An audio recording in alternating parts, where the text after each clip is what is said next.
Hey guys, so today I just want to bring you something I've been testing for the last day-ish that's been working out really well for me. So I'm playing the Zaryo Puncture and Darius build, and if you play it, you know that it's pretty squishy. And so to try to remedy that, I've swapped over to a Doombringer because I crafted this yesterday, and I got the J on damage reduction, and then I've been looking for a Doombringer with a J on something just to test, but I think you'll be fine without a J. But the idea was that at around pit 129, I was like really struggling to clear because it just felt really punishing to get hit by those echo bosses. If you got hit by 3 of them, you're basically just getting one shot every single time. So why Doombringer? So Doombringer gives you defensive stats, and it has an implicit of 100% damage. But if you use the Doombringer, what you're losing is you're losing an aspect, and in this case we're putting bursting venoms onto our ring that had retribution, and so we're losing 30% damage to knock down and stun enemies from retribution.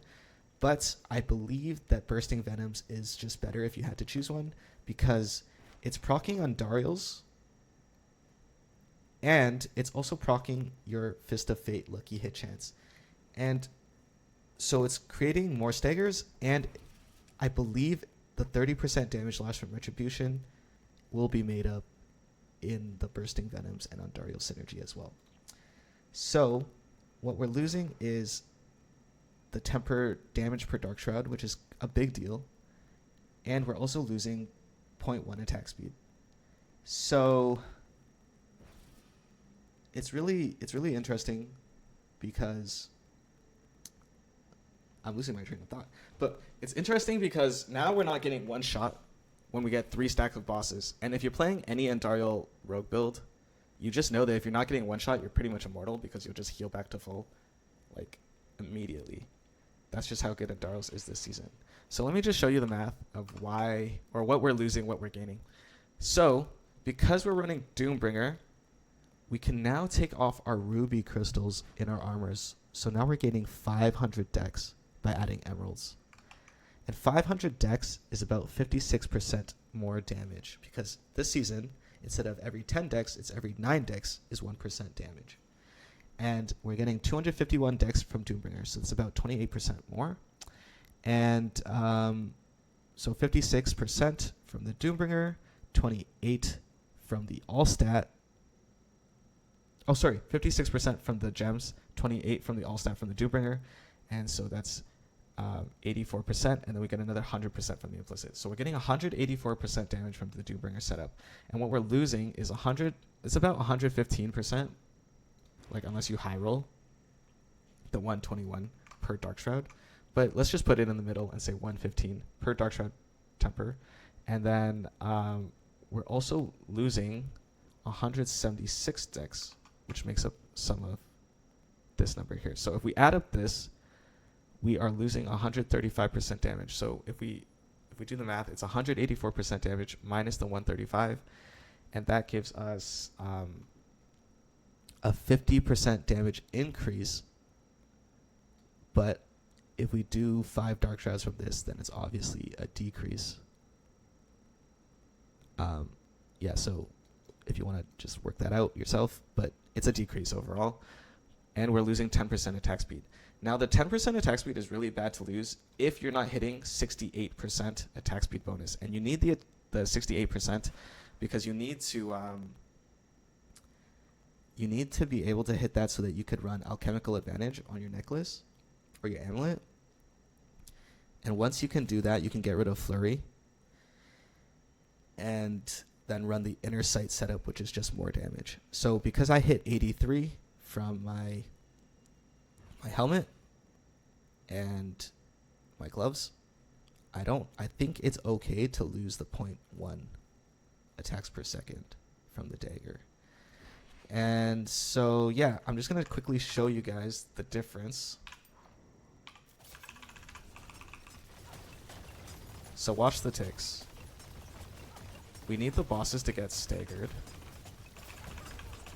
Now the stagger takes a bit longer, I notice.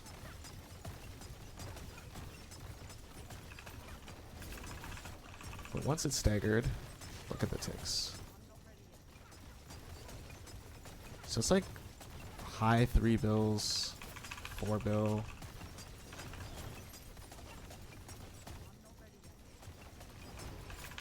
And remember, this build only does damage if the boss is staggered, so we gotta build up that stagger bar.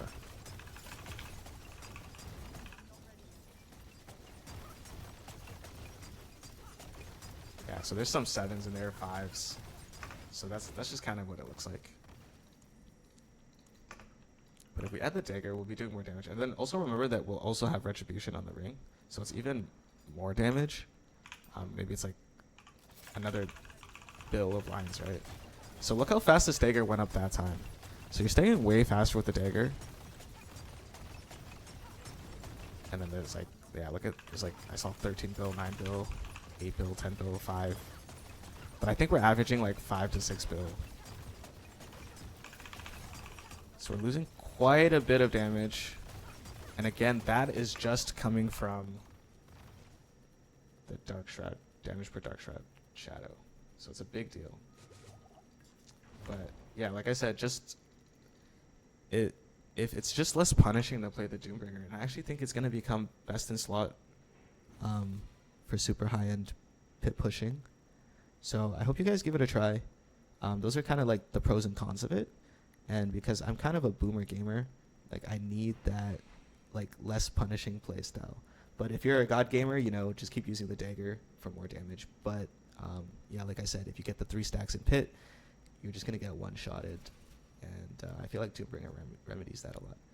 So yeah, hope you guys give it a try. And I'm just gonna hit these once more. Because my testing was that the damage was a lot closer before.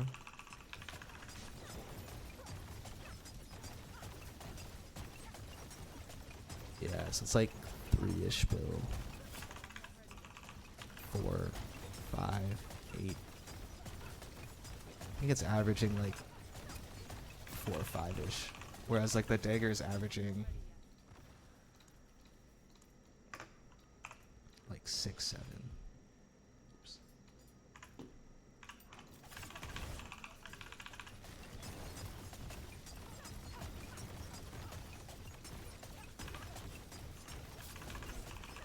Yeah, like the numbers are actually like not that far off. But here we go, like 4, 5. I think that's super interesting. Anyways, like Doombringer just might be best in slot.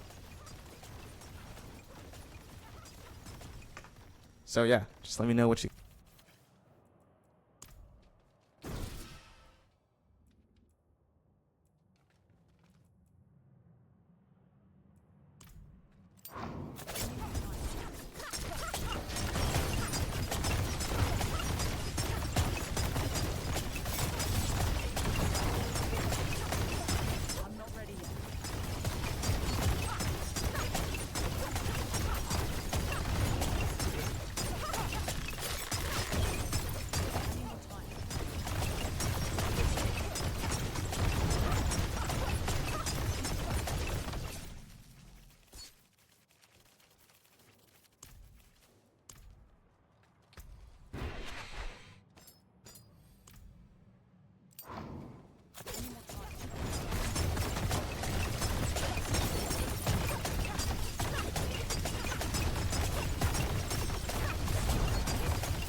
Yeah, I appreciate that.